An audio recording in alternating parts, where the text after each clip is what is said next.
Frye has been a writer of articles and books as well as a publisher. He's written 20 books and won a series of national awards for his writing. In 2000, he began a 3-year project researching the civil rights movement that led to his book, Cradle of Freedom, Alabama and the Movement That Changed America. It won the 2005 Lillian Smith Book Award. And his book, The Dream Long Deferred, received the Gustavus Myers Award, presented for its profound examination of the roots of bigotry. It was a book that was concerned with integration and busing in Charlotte-Mecklenburg County. Some of his other books include Watermelon Wine, The Spirit of Country Music, Race, Rock, and Religion, The Heart of Dixie, Southern Rebels, Renegades, and Heroes, If I Were a Carpenter, which was a study of Habitat for Humanity, and The Unfinished Presidency, Essays on Jimmy Carter. That latter book is something of a predecessor to his latest, the book for which we are graced with his presence this evening. Prophet from Plains is a balanced but not uncritical look at the legacy of President Carter, seen from the White House and in his post-presidential years. It reflects not only Gaillard's deep understanding of Southerners, but his continuing examination of Jimmy Carter at various stages in the president's life. Gaillard is a native of Mobile who received a degree in history from Vanderbilt University.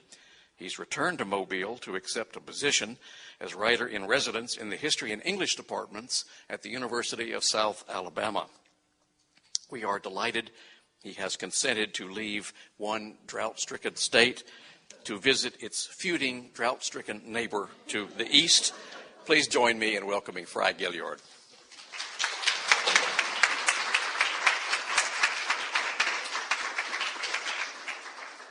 And I brought the rain, too, so that's...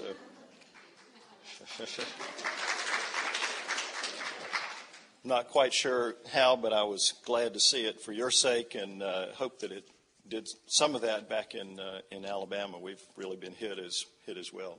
I'm glad to be here to visit with the Georgia Center for the Book and all of you that came out tonight, and happy to be here to talk about this particular book, Prophet from Plains, which, of course, deals with one of the Nobel Peace Prize winners that your state has produced.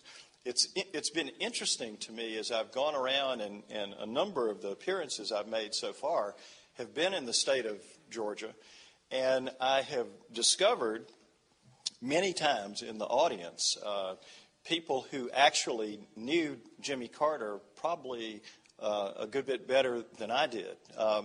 As a historian or a journalist, you get to know your subject in a certain way. But I've also run across neighbors and friends and occasionally political enemies of President Carter. And so that has led sometimes to some spirited conversation, and maybe we'll have that tonight. I don't know. It's mildly intimidating if you're the author and the person says, well, I've known Jimmy for 50 years now. So you hope that... you kind of want to say, well, actually I haven't, but I have thought about him a little bit.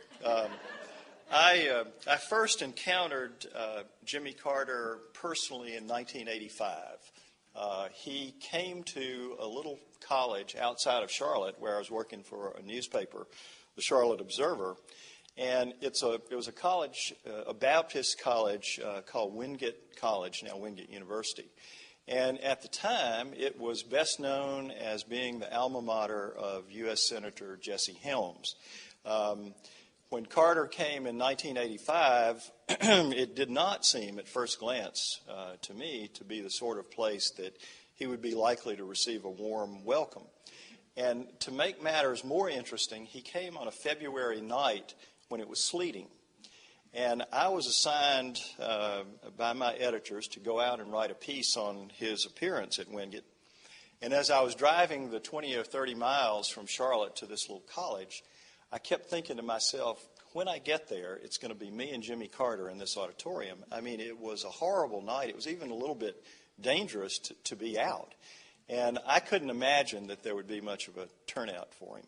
And this was, you remember, only 4 years after he left office.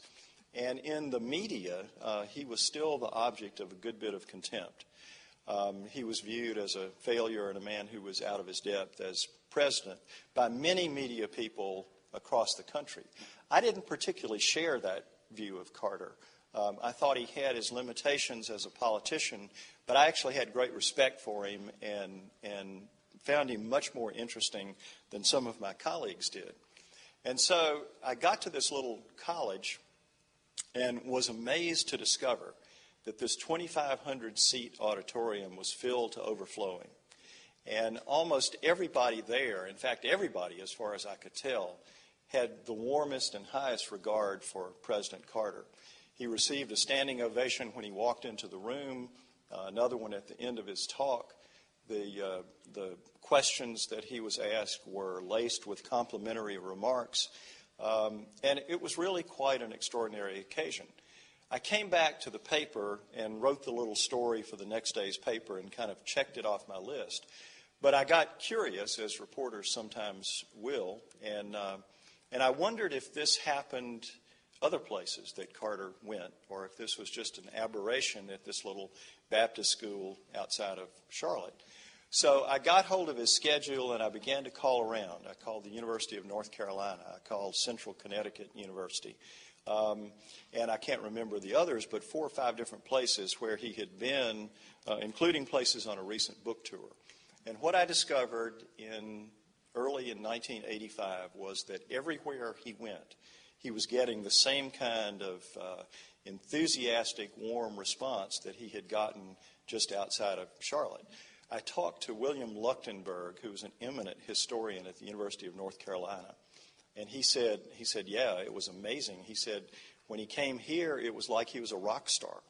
And Leuchtenberg said that he and a few others had reserved seats down front, and when they came into the auditorium to take their reserved seats that other people coveted, Leuchtenberg, who's a very erudite man, he said, people hurled curses at us.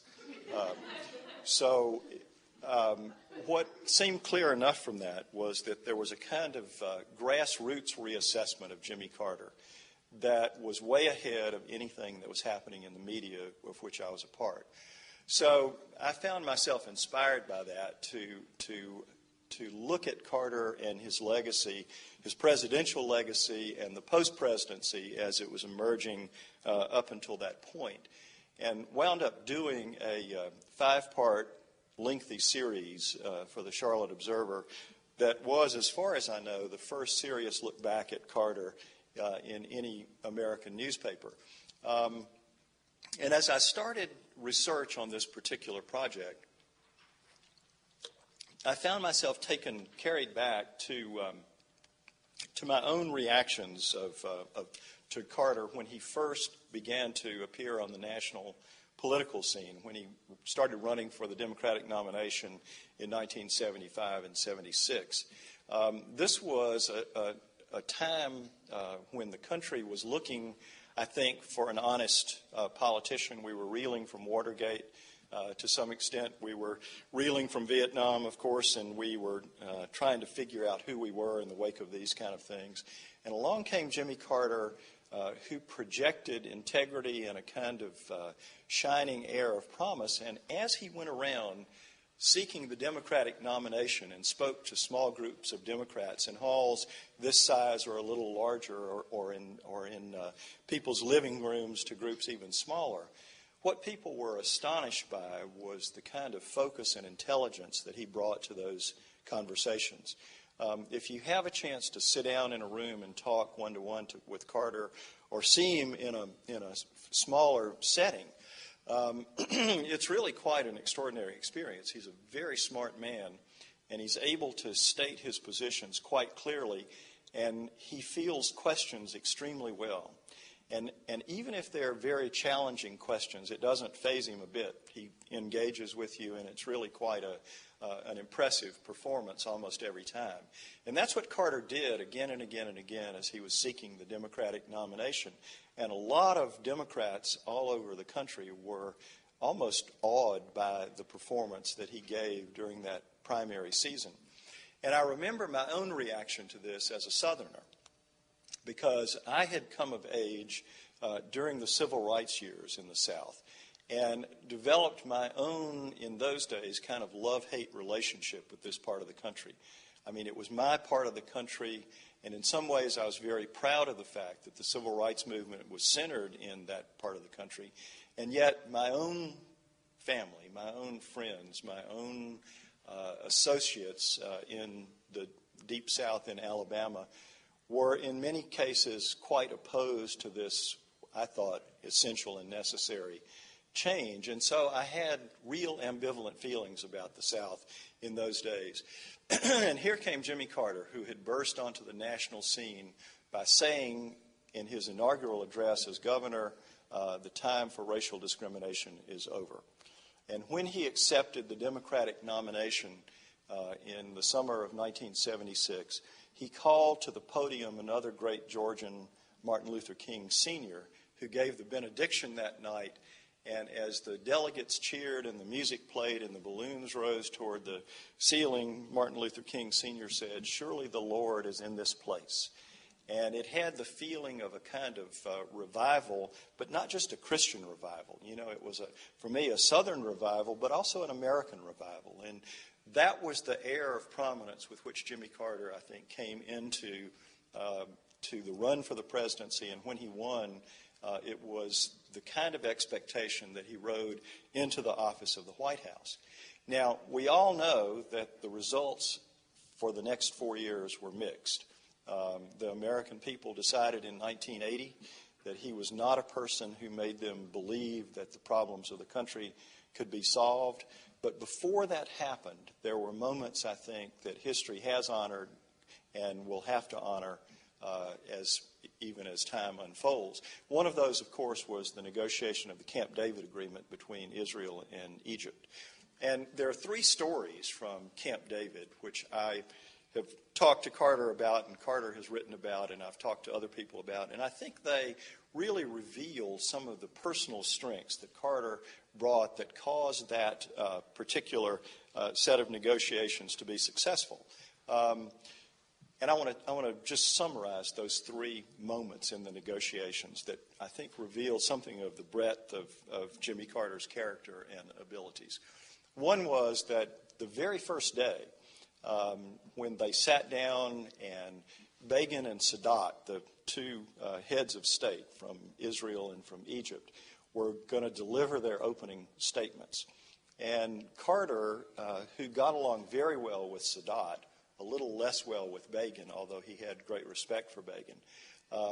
But Carter knew that Sadat planned to deliver a very militant, provocative opening statement in which Sadat planned to blame Israel for everything that was wrong in the Middle East and accept no responsibility, essentially, on the Arab side of the issue. Carter also knew that Sadat was willing to be flexible after that. And so Carter, fearing that Sadat would antagonize Begin irreparably in the very opening statement, tried to persuade him not to deliver this little speech. And Sadat refused. He said, I'm going to do it, and he did. And Carter remembers sitting there and watching the anger. He said it was almost like smoke was about to come out of Begin's ears. He was clearly getting more and more furious as Sadat issued a speech that even Sadat knew, I think, was kind of extreme. And so Carter listened to all of this and wondered what to do about it. And as Sadat came to the end of his speech, Carter looked at Begin and smiled, and he said, "Well, Mr. Prime Minister, if you'll just sign the document as Mr. Sadat just presented it to us, it'll save us all a lot of time." And Begin, to everybody's relief, broke out into laughter and said, "Well, Mr. President, would you advise me to do so?" And Carter said something like, "Well, we may need to tinker with it just a little bit." So at that very strained moment, he used this very human gift of humor to temper a situation and allow them to move on. 3 days into the talks, they had stalled once again, and this time it was Sadat's turn to be angry. And Sadat was so angry, in fact, that he got up to leave and announced that the talks were a failure and that there was no hope to reach any kind of agreement. And as he started for the door of the cabin at Camp David where they were meeting, Carter got up and physically blocked his path as he was trying to get out the door, and essentially said to Sadat, you owe me more than this, and you need to stay and work on this a little longer anyway. Sadat agreed to stay for one more day, which turned into 10. And at the end of 10 days, they were very close to an agreement. But at the last minute, Prime Minister Begin decided that he just couldn't sign it, that it was just, from his point of view, giving away too much, and he just couldn't do it politically. And so it looked like the Camp David Accords had failed. And as they were all pondering this, and Carter was in his cabin thinking about how close they had come, Carter's secretary came to him with some pictures, some photographs of Carter that Carter had promised to sign for Begin's grandchildren. And the secretary had found out the names of the grandchildren so that Carter could personalize the autographs. And Carter did. He signed each picture to each grandchild and decided on impulse to take the pictures to Begin himself. And so he walked down to Begin's cabin with these pictures and presented them to him. And Prime Minister Begin took the pictures and looked at them and began to see the names of his grandchildren. And he teared up, and the two of them began to talk about grandchildren, and then about the connection between grandchildren and building a peaceful world. And it was at that point that Menachem Begin decided that he would, in fact, sign the Camp David Accords. And so what you had, I think, in that occasion was Jimmy Carter at his best, a person who was resolute, stubborn, strong, humane, funny when the occasion required it, whatever it took. And he was able to persuade these two leaders to sign something that was clearly in the best interest of their people for them to sign, I think. And history would agree with that, I think, even at this point. And yet, these were two human beings who were products of all of the hostility and the fear and the pain of the Middle East's history. And here they were in this room, and yet they were able to come together and do this. Another thing that struck me as I was doing the research about Jimmy Carter, both in the 80s and later, was that when you talk about his commitment to human rights, which has not been perfectly consistent through the years, his critics would argue, but which has been a recurring theme and something that he has worked at, I would say, as hard as anybody on the political or diplomatic stage. And if you want to understand the impact of that work, it's really extraordinary if you have a chance to talk to the victims of severe political oppression in third world and other developing countries.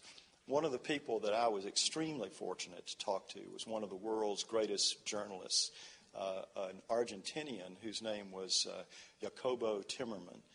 He was a native Argentinian. He was Jewish and had been very critical in his newspaper of the repression by the Argentinian government. And for that, he himself, Timmerman himself, was put into prison where I think he was there for like 30 months and was tortured. But Timmerman believed that he survived that and was eventually released because of the personal intervention of Jimmy Carter on his behalf. And in 1984, and Timmerman told me this story, he and Carter met each other at the Argentinian embassy. And Timmerman walked up to Carter and he said, the two of us were about the same height. And he said, I looked into his eyes and I said to him, how does it feel looking into my face knowing that you saved my life? And Timmerman said Carter became quite emotional and they talked a few more minutes. And then concluding his interview with me, Timmerman said, you know, it was the first time, and I fear the last, in this violent and criminal 20th century that a major power has come to the defense of human rights all over the world. And Timmerman's voice at this point even just in an interview with a reporter that he had never met before, became choked with his own emotion as he talked about this aspect of Jimmy Carter and his presidency. But at the same time, it has to be said that Carter was a politician who had his limitations as such. For one thing, he didn't fall very neatly into any kind of political category. And the media from the very start almost didn't quite know what to do with him. He was not a traditional Democratic liberal, but he certainly was not a traditional Southern conservative. So we in the media, unfortunately, not so much for us as for the American people, tend to want to think in nice, neat categories, and we get annoyed when people make us think beyond those.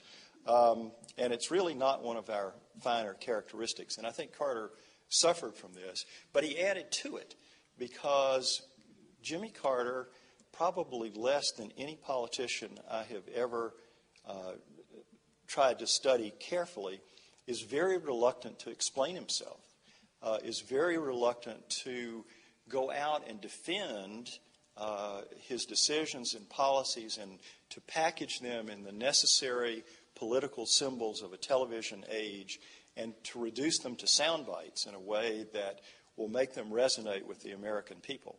I think Carter has an almost naive and pristine, but some might even say arrogant, view of public service. And that is that if you are a person of integrity and you make conscientious decisions that are in fact the best decisions for the country, those decisions will sell themselves.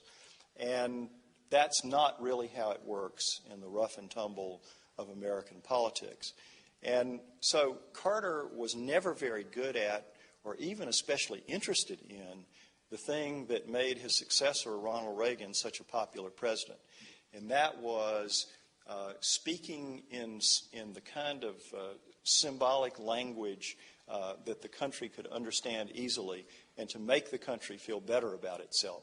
Carter was inclined to publicly analyze problems in all their complexity, and Reagan was inclined to reduce them to something much more simple.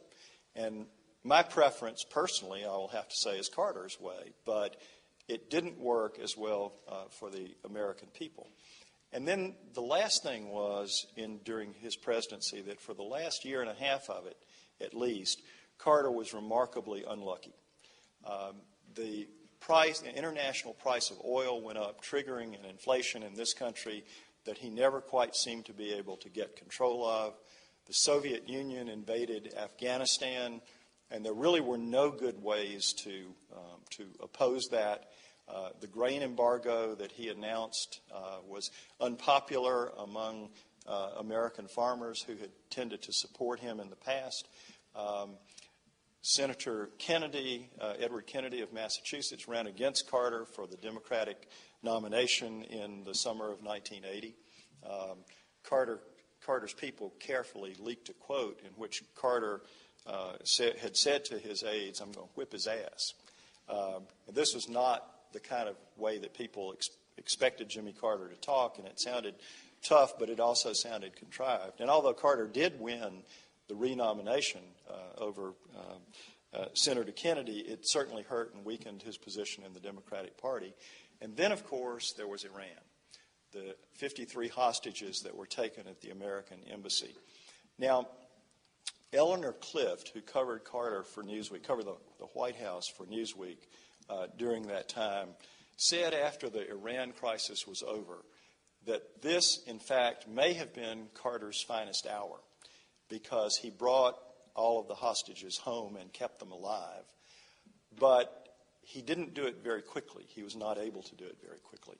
And it was extremely unlucky for Carter that the hostages were taken 1 year to the day before the election of 1980. So that on the night before the election, all the American public saw on the network newscast was a retrospective on the hostage crisis, which seemed stalemated and hopeless at that time. Now, we know today, looking back, that this particular episode was just a shot across the bow. when it came to Islamic radicalism and its implications for the world. And we also know that it's remarkable, given the intensity and irrationality that radicalism sometimes displays, that all of these people came home alive.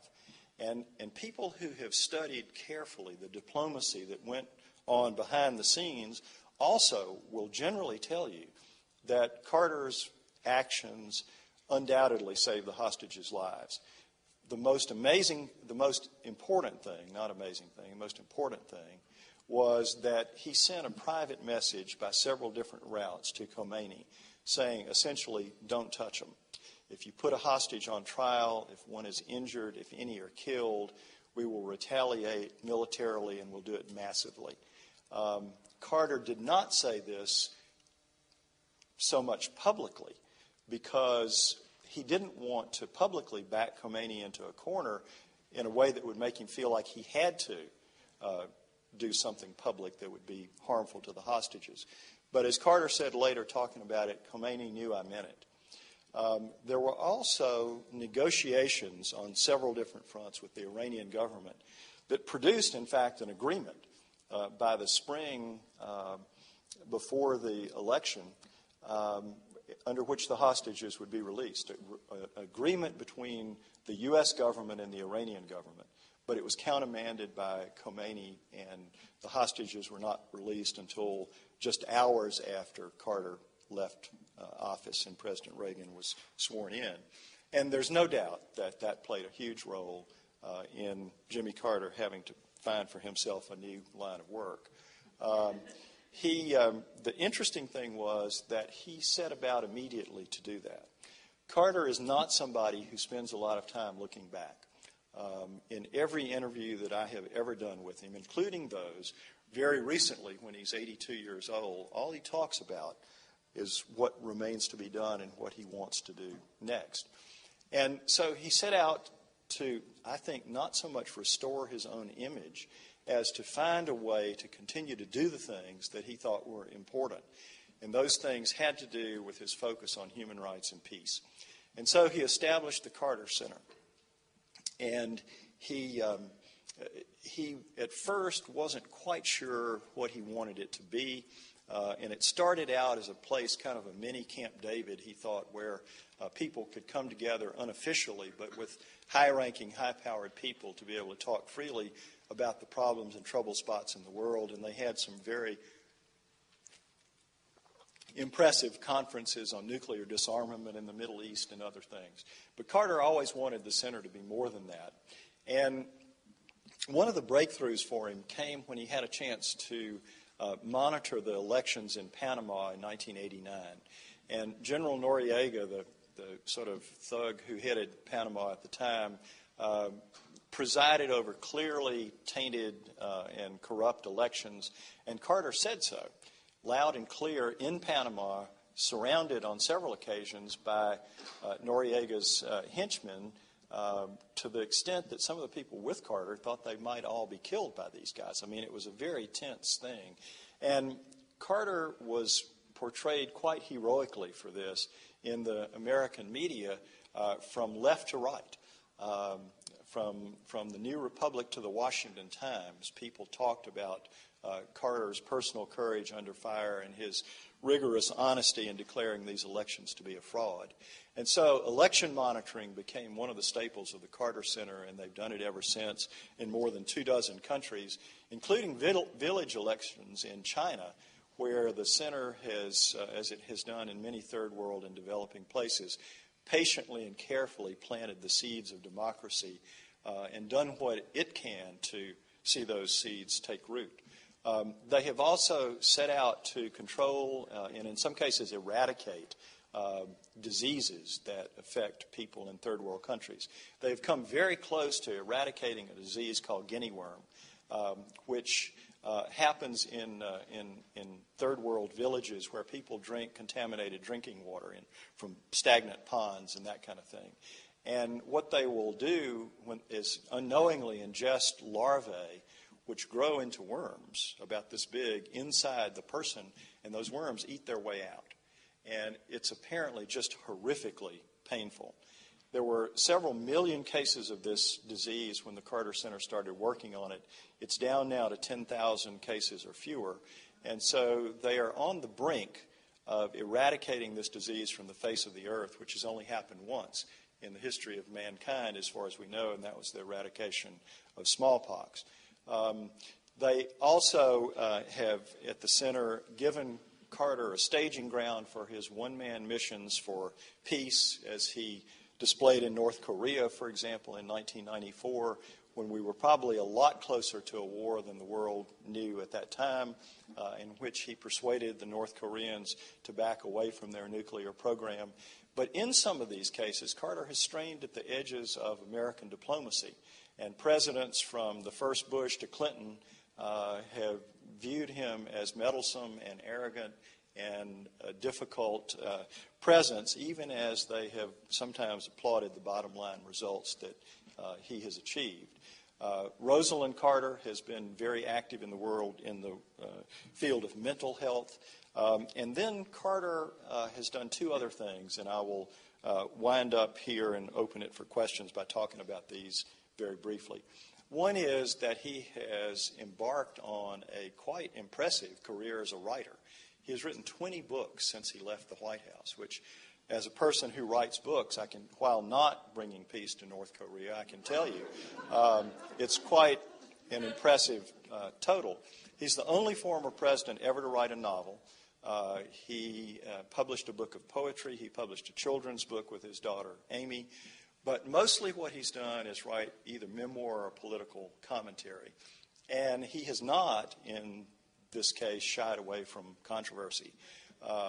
His book, Our Endangered Values, took issue with the Christian right in America, and then he followed it up with his most controversial book ever, Palestine, Peace, Not Apartheid, which he hoped would generate the kind of vigorous debate about the Middle East policies in this country that in fact exist in the Middle East, including in Israel, whose policies Carter criticized in this book.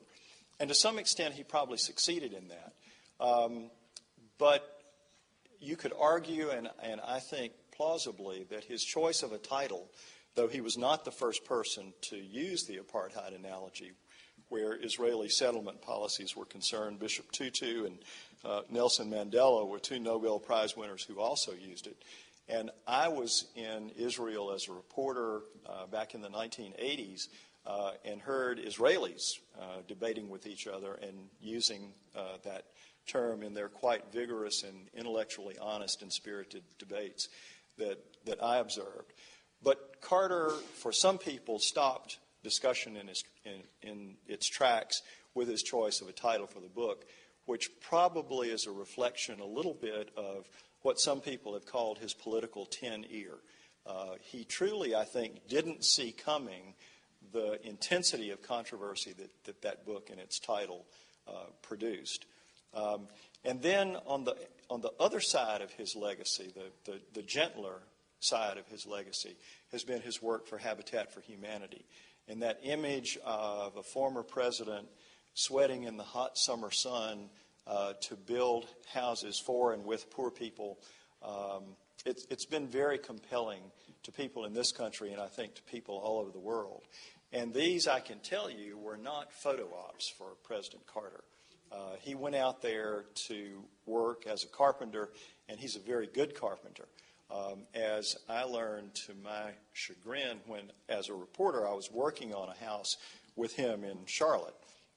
If Carter is a good carpenter, you would never accuse me of that.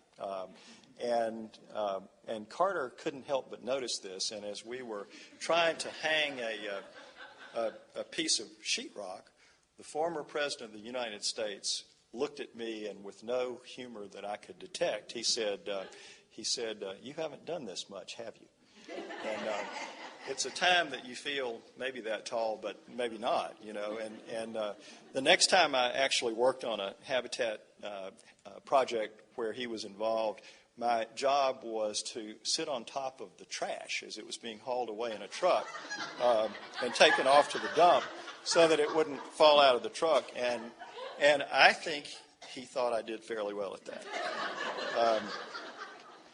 So I'm going to close tonight by reading just a couple of pages here, 2 pages, I think, about Carter and his legacy and the way it seems to me that we might consider summing it up. And then I'll answer any questions that you might have.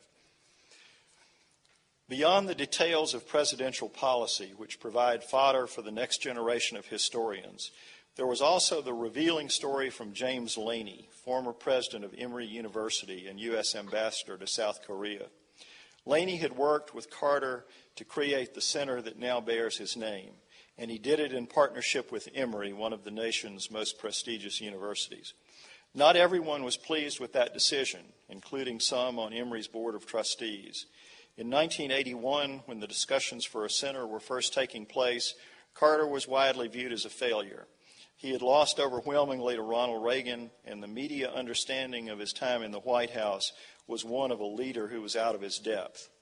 The early days of the Carter Center were hard days, said Laney. Funding was scarce, criticism common, and Carter himself was fighting his way through his own disappointment.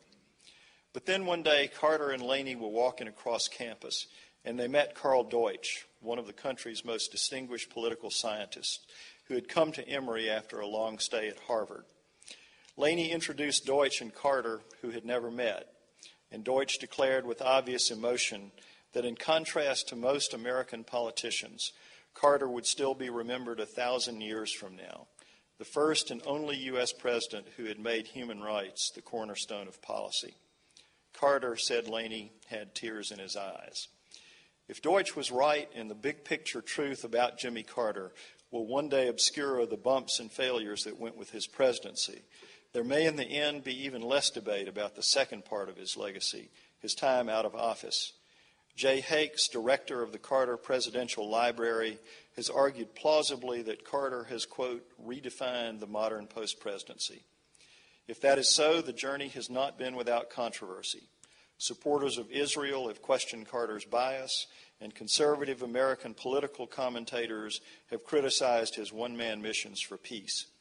But for many Americans, the dominant image that defines Carter's legacy is a former president sweating in the sun, building houses for Habitat for Humanity, or teaching his Sunday school classes in Plains, or touching the sufferers of third world disease.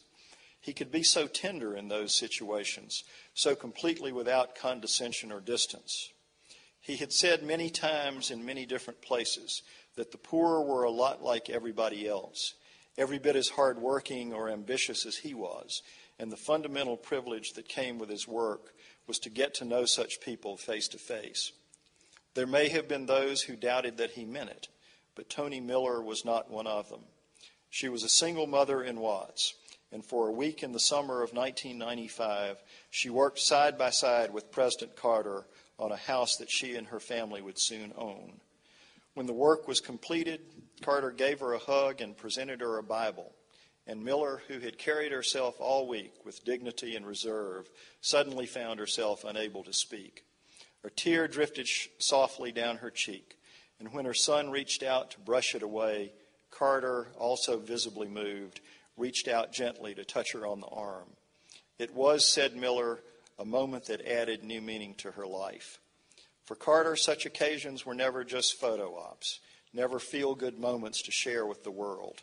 The problems were far too serious for that, and the political assumption that underlay his work was that the growing disparity between rich and poor was the number one problem facing humankind. The issue was also rooted in his faith.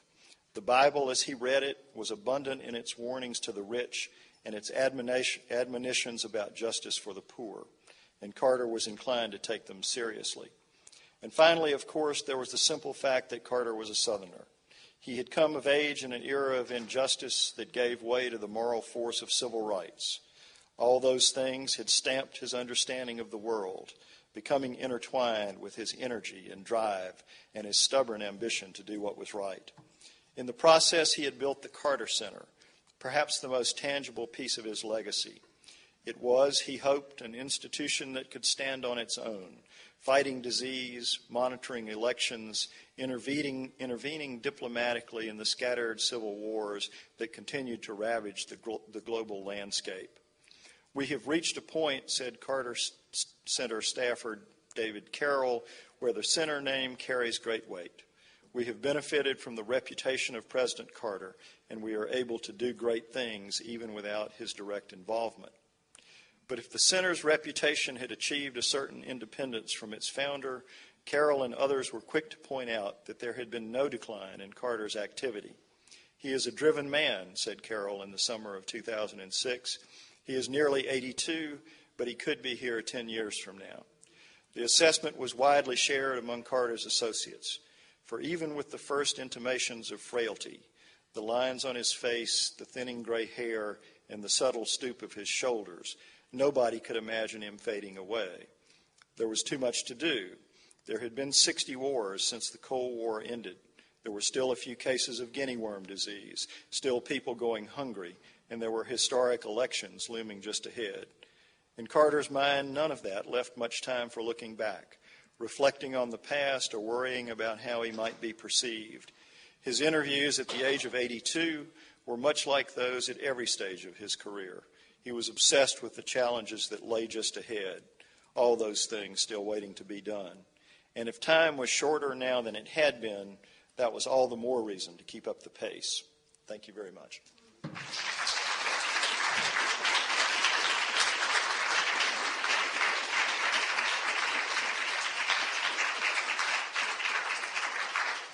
Thank you. If anybody has any questions or comments, I'll be happy to. Yes, sir.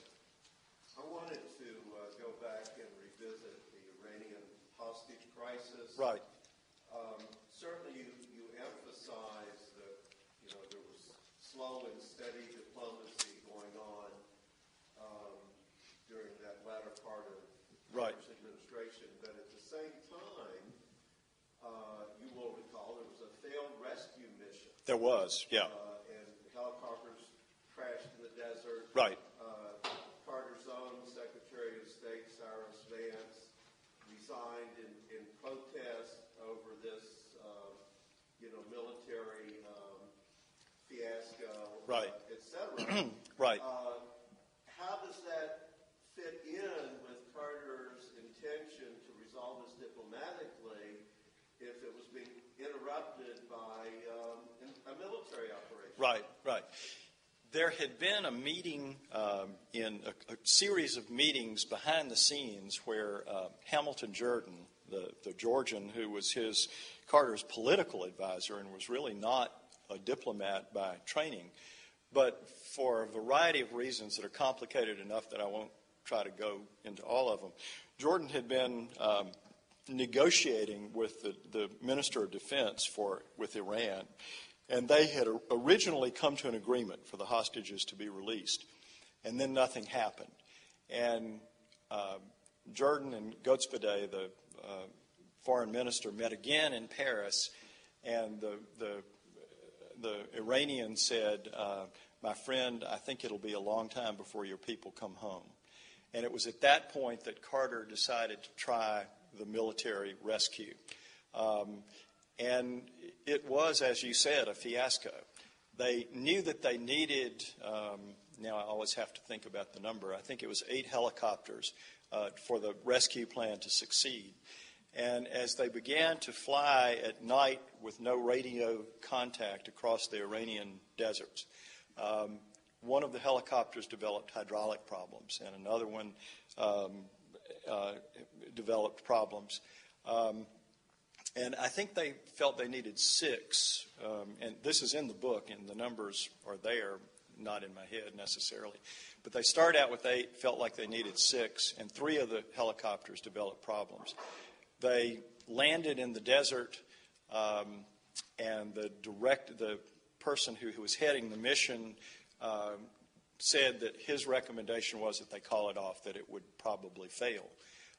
Carter reluctantly agreed to that, and then as they were trying to leave the desert, one of the helicopters flew into the side of a transport plane that was there at the rendezvous point. And it was a catastrophic moment. And for a lot of people who were seeking some kind of clear metaphor or way of understanding this Iranian hostage crisis, it became sort of the definitive image that defined Jimmy Carter. Here was this attempt that looked very feeble to go in and get these folks out. And all of a sudden, it results in disaster and the death of several American servicemen. Carter decided to go in this direction, and Cyrus Vance was opposed to that decision, although other members of his administration thought it was a good idea. He decided to go in that direction when it looked like diplomacy was failing, diplomacy that would actually get the hostages out. There was another line of diplomacy that was aimed at keeping them alive, and that was the threat of serious military force. But the negotiations, intricate negotiations about getting them out, had failed at that point after appearing to have succeeded. And so Carter, in his frustration, sent in that mission. He still thinks that the mission on paper was a good idea. And in one interview not too long ago, he was asked what is the one thing he would change first of all if he had his presidency to do over again. And he said, I would have sent in at least one more helicopter. So it was a disastrous moment. Certainly it was for Jimmy Carter, but it was for the country also. Diplomacy aimed at bringing them home and keeping them alive continued after that, but necessarily most of it was secret, and the country didn't see it. And the other thing was that Carter cared, I think, quite deeply about these hostages. I mean, he did not just see them as the potential instruments of his own political demise. And so the pain of this crisis was visible on his face every time he went before the public. And the question began to arise in the minds of many Americans is, if this is the most important thing to him and he can't do that, what can he do? I mean, it was that kind of thinking that went on in the country, I think. Again, I believe, having studied fairly carefully the report of experts and those involved in this whole diplomacy, that Eleanor Clift is pretty close to right when she says that in many ways this was Carter's finest hour, in the sense that the ultimate result was better than we could reasonably have expected. But it didn't happen in time to save Carter's job. And some people said that he should have had the political skill to manage this crisis in the consciousness of the American people better than he did, rather than wearing it so much on his sleeve as the way he did. So there are a lot of kind of debates and second guesses that we can make. But the bottom line is that even though we had a new president by the time it happened, by an hour or so, the hostages were released. Any other? Yes, sir. Would you speak a little bit about the high interest rates during his presidency? Yeah, that was another thing. And if I didn't say that in the part of my speech that was prepared, it was only because of brain death. There were high interest rates during that time, and there was high inflation during that time. And Carter, for the last year of his presidency especially, people had the sense that he was not on top of the American economy and that it was going in the wrong direction. He had been more successful early in his presidency, and federal deficits were really quite small during that time and so forth. But the economy was moving in the wrong direction at the same time that these other things were happening. I'm not enough of an economist to tell you what I think he should have done, but from a political and historical point of view, that became one more piece of what people perceived to be the Carter failure as president. Did they have Adam Greenspan back then? Who was that? I don't know who it was. It Greenspan by then? I don't know. Does somebody else know? I don't think it was then. And again, I can't tell you, I can't speak to the economics of that and give you an informed opinion about whether Carter should have done other things to manage the economy than what he did. I can say that it was a widespread perception that economic problems were serious in the country and that the President of the United States was not on top of them. Yes, sir. When the Global 2000 report came out, I thought it was the most dramatic report the government had ever issued, and that everybody in the country would be talking about it, and that governments would be changing policy in order to avoid the long-range trends in terms of the effects on the environment that it anticipated. And I hurried down and got a copy of it so that I'd be ready, and nobody ever talked about it. Nothing much ever happened about it. And I'm curious what his reaction would have been to that. And also, I know that when the Carter Center was initially established, the Global 2000 was a part of its mission. Mm-hmm. I'm curious to know when that sort of just faded away. The environment has not been one of the primary focuses of the Carter Center. It's not, I don't think, because of a lack of concern about the environment on Carter's part. I mean, he does talk about it. And he's very proud of his environmental record as president, nearly doubling the size of the national park system and that kind of thing. Carter did speak out quite strongly and vociferously about the plans for drilling for oil on the northern slope of Alaska when that was being talked about.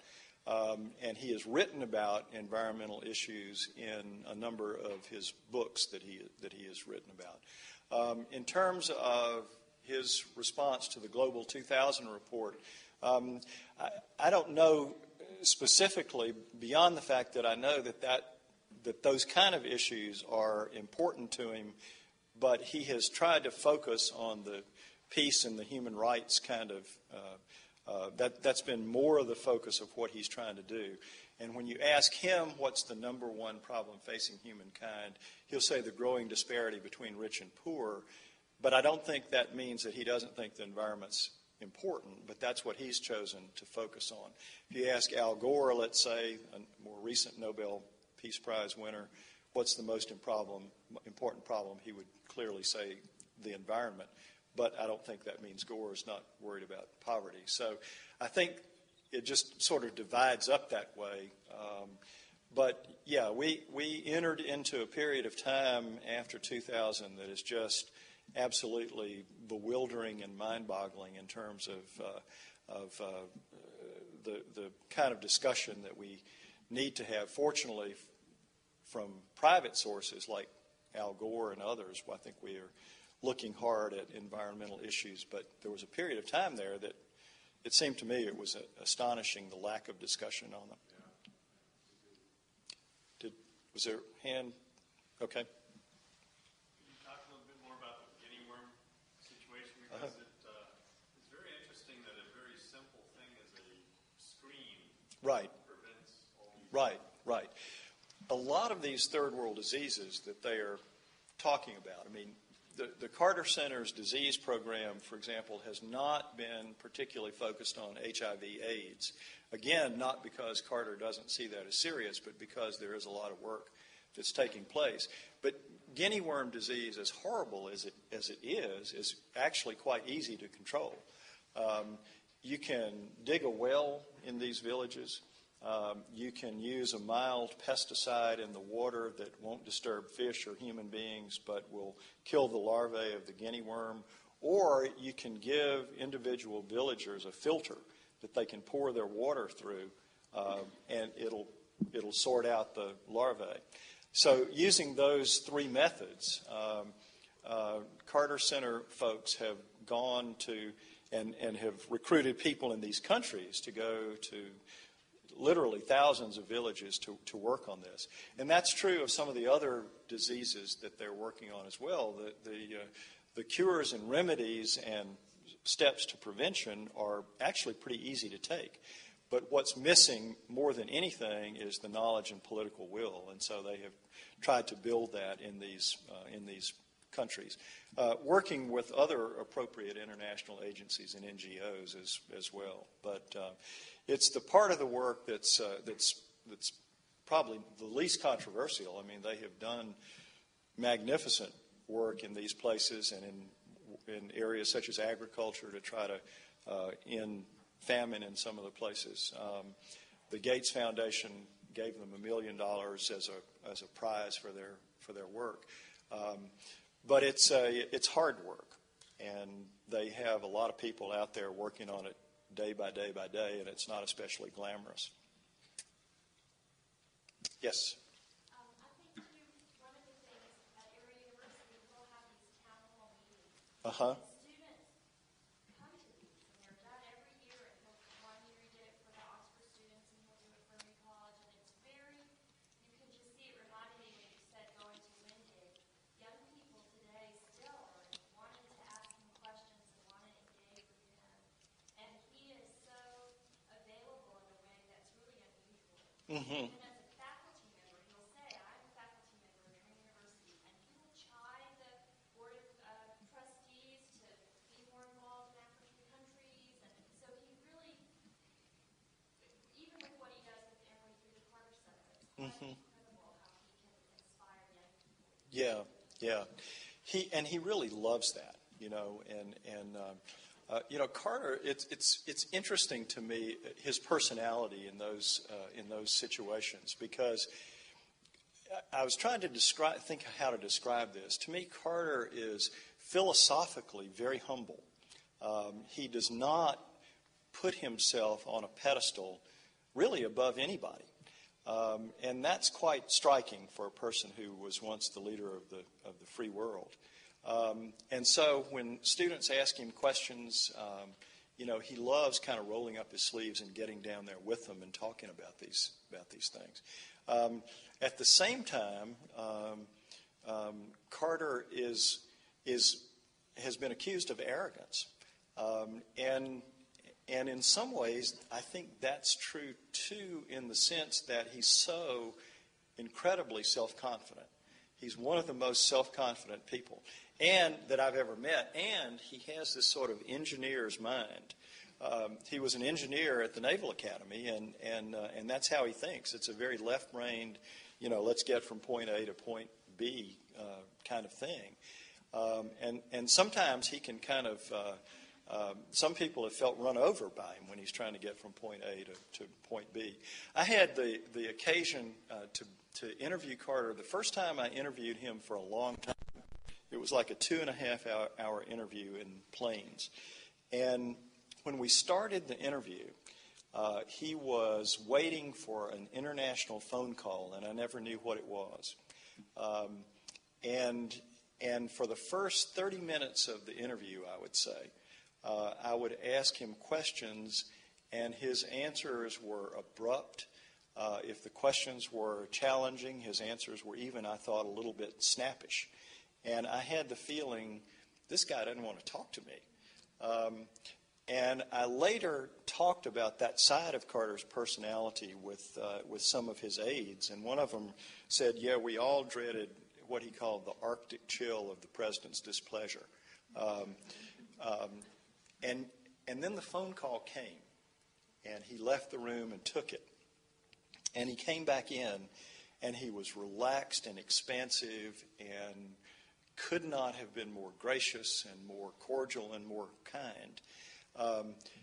When I looked back over the tape, I couldn't tell the difference by reading his answers between those two parts of the conversation. But being in the room with him was really quite striking. And as uncomfortable as it made me at the first, I was so glad it happened, because I saw for myself these two sides of his personality. And I don't mean that he behaved improperly when he was distracted. He didn't. He had agreed to this interview, and he answered the questions, and he was not in any sense, a jerk or something. He was he just had something else more important on his mind, and you could tell it. But as soon as that wasn't the case, it was one of the most interesting, enjoyable conversations I've ever been a part of. So when he comes to talk to those students, and Susan is a professor at Emory who's seen this, he is in his element, and he is in that moment, and he absolutely loves it. It's really quite impressive to see. Yes, ma'am. Yeah. Okay, one last question. Okay, sure. Yeah, I could talk too much. Sorry. Yes, ma'am. Am I remembering correctly that he has made all the furniture and his and somewhere? Yeah, he has done that. I don't know if it's all of it, but he's done. He certainly is a fine furniture maker. I mean, that's one of his hobbies. If you go to Plains, Georgia, and stay in the little inn that's there in Plains, which is a wonderful trip to make, and it's a wonderful place to stay. Carter himself refurbished a lot of that. I mean, did the carpentry work himself. So that has always been one of his hobbies, and there's some beautiful furniture that he's made that I have seen. It's really quite impressive. I just wondered if he ever slept. I don't know when, but he must. He's absolutely the Energizer Bunny. He is just constantly going and I think for the most part doing good. I mean, I think he is a person who has worked as hard as anybody I can think of, even with his flaws and limitations, to make the world a better place. Thank you very much. I enjoyed talking to you.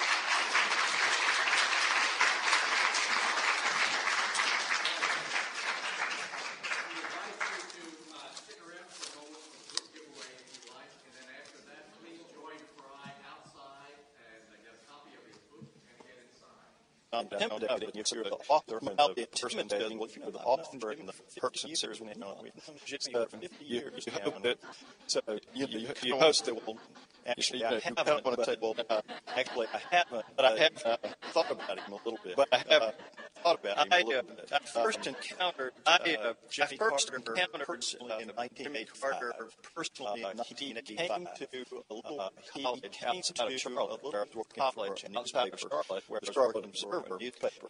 And it was a college, a Baptist college called Baptist College, Wingate College. And at the time, it was best known as being the alma mater of U.S. Senator Jesse Helms of U.S. Senator Jesse Helms. When Carter came in 1985, Carter came in 1995 at first glance. It did not seem to be the sort of place that, to me, would be likely to receive a warm welcome. He would be likely to receive a warm welcome. To make matters more interesting, he came a factor more interesting when it was February night, and I was assigned to go out and write a piece on editor's appearance and write a piece on. And as I was driving